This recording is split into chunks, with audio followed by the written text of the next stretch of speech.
Halo semuanya, kembali lagi kita bertemu dalam pembahasan tryout 8 untuk mata pelajaran matematika. Di sini kita akan lihat lagi pembahasan untuk tryout 8, Bimbel Genius. Kita akan mulai dari nomor 1 sampai nomor 15. Seperti apa pembahasannya? Silakan disimak baik-baik ya. Berikutnya nomor 11. Sisa pembagian fx oleh itu ya, kita tulis ya informasinya dulu. Fx ketika dibagi oleh ini hasilnya apalah gitu kan. H1 gitu. Nggak usah H1, boleh deh. H aja deh ya dengan H1 ya.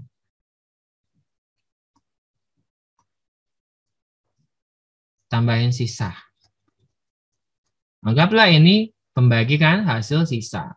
Nah untuk menyederhanakan saya tulis lagi nih.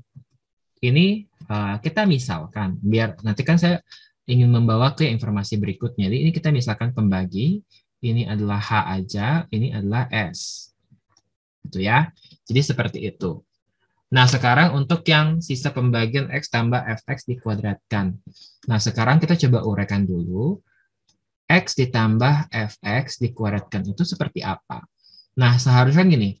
Berarti X kuadrat ditambah 2X Fx tambahin F kuadrat X. Nah, padahal F-nya itu adalah P dikali H tambah S. Berarti gini. PH tambah S. Gitu. Ini juga PH tambah S kuadrat.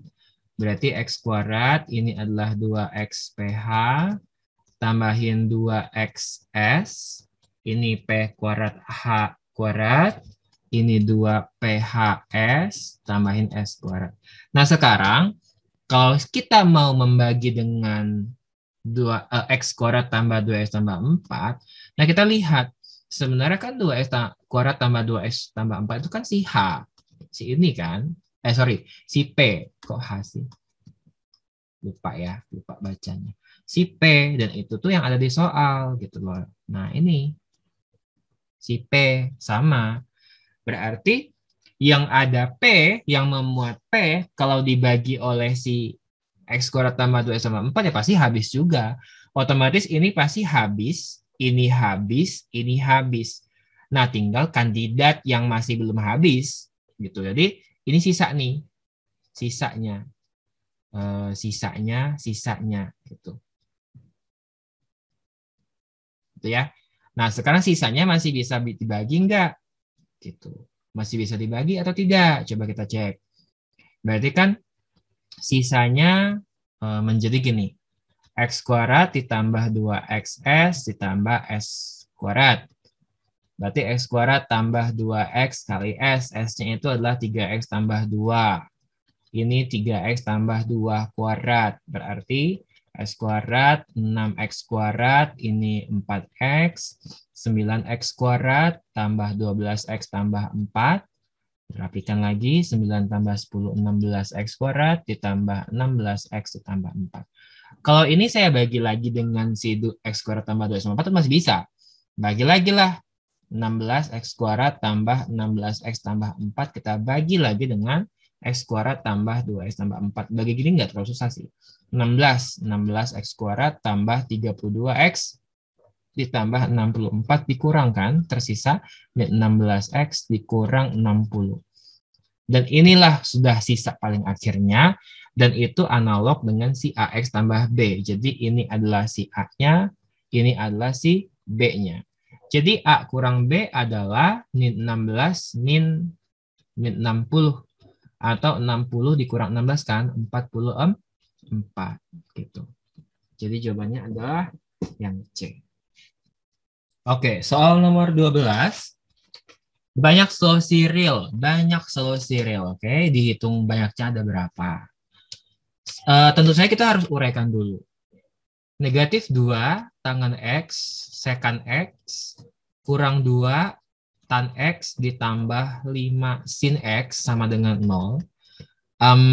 Kita bisa uraikan si tangen, sekan, dan sekannya ya. Jadi negatif 2 sin per cos 1 per cos kurang 2 sin per cos tambah 5 sin X.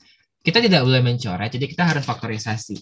Dalam hal ini kita akan keluarkan sinusnya. Jadi kita punya sin X, di sini tinggal negatif 2 per cos kuadrat X, terus dikurang 2 per cos X ditambah 5, itu 0. Berarti menurut perhitungan kita, antara sin X-nya yang 0 atau min 2 per cos kuadrat X, min 2 per cos X, tambah 5-nya yang 0. Tetapi karena dia X-nya terletak di antara 0 dan Pi, tentu saja tidak mungkin sin-nya 0. Kenapa? Karena sin X-nya 0 itu kan pasti X-nya adalah 0 atau Pi, atau 2Pi, gitu ya. Tapi dia itu nggak di sana, gitu. Jadi tidak terpenuhi. Jadi ini tidak memenuhi. Sekarang di sini, solusinya pasti di sini.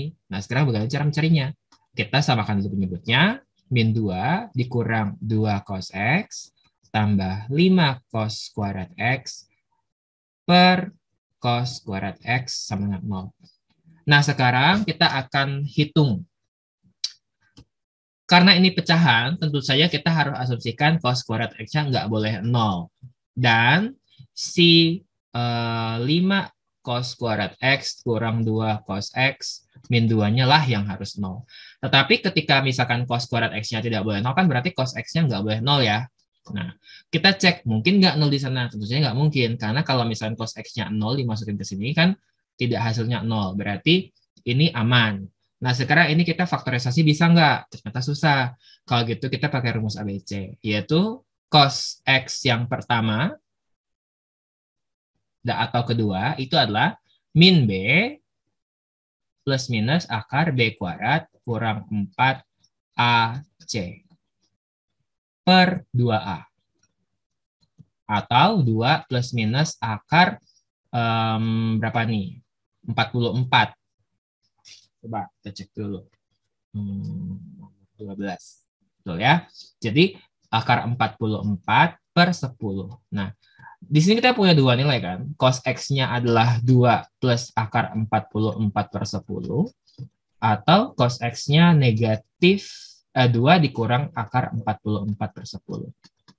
Begitu. Akar 44 itu kan kira-kira 6, ya kan? Lebih dari 36 tetapi belum sampai 49.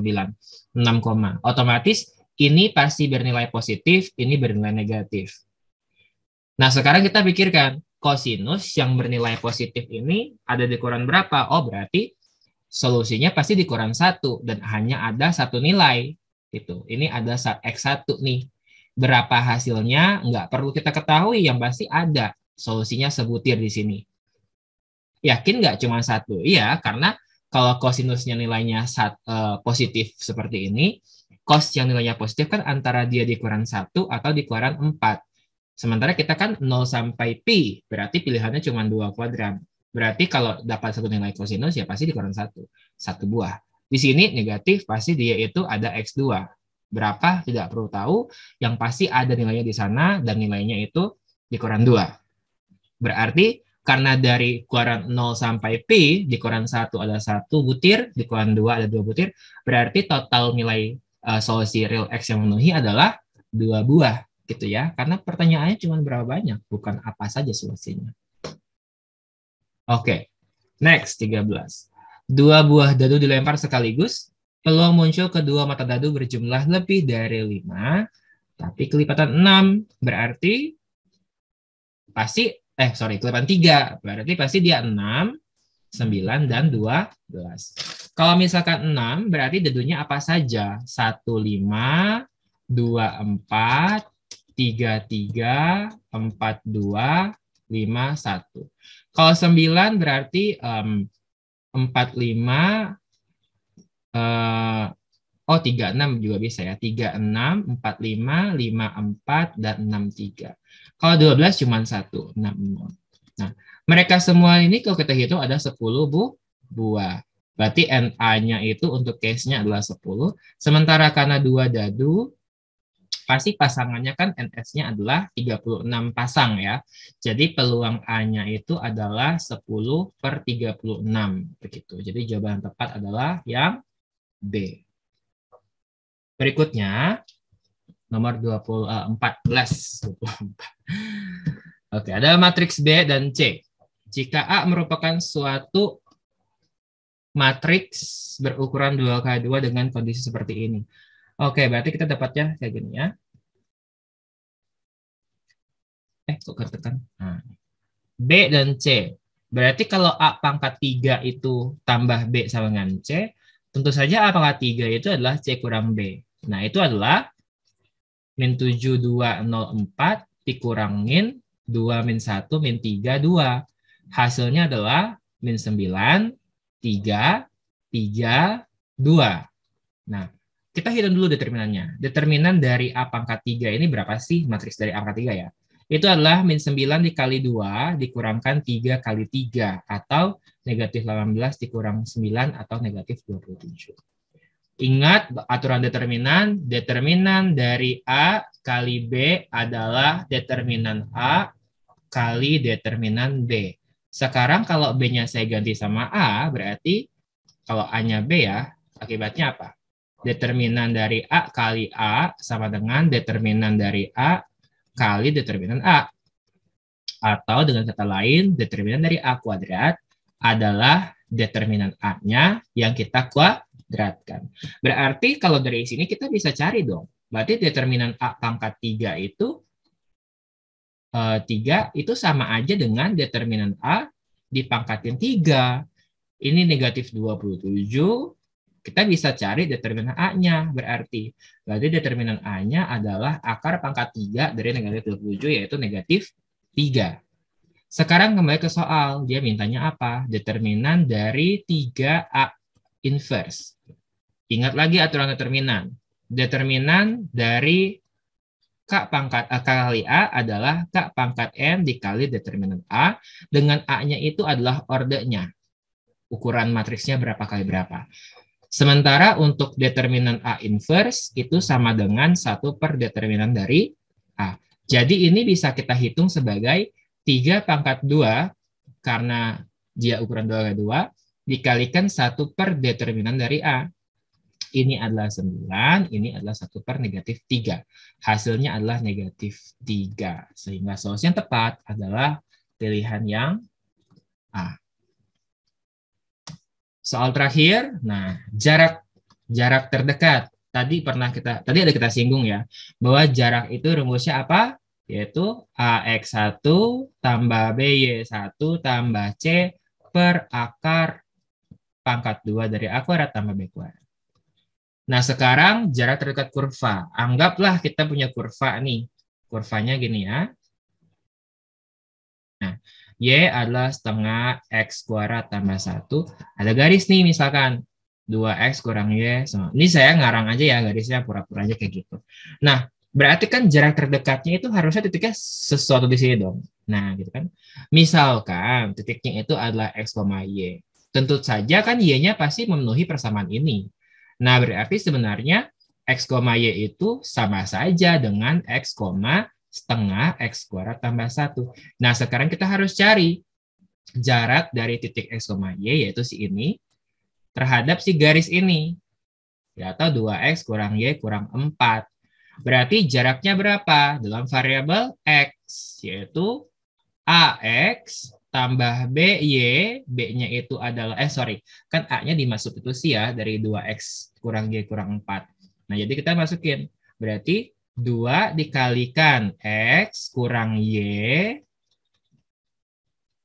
kurang 4 per akar 2 kuadrat tambah 1 kuadrat. Di sini kan 2X dikurang 2X kurang setengah X kuadrat kurang 1 kurang 4 per akar 5 mutlak. Atau 2X min setengah X kuadrat min 5 per akar 5. Nah, dia kan bentuknya akar. Sekarang kita bisa ambil yang positifnya dulu, nanti yang negatif juga sama, gitu ya.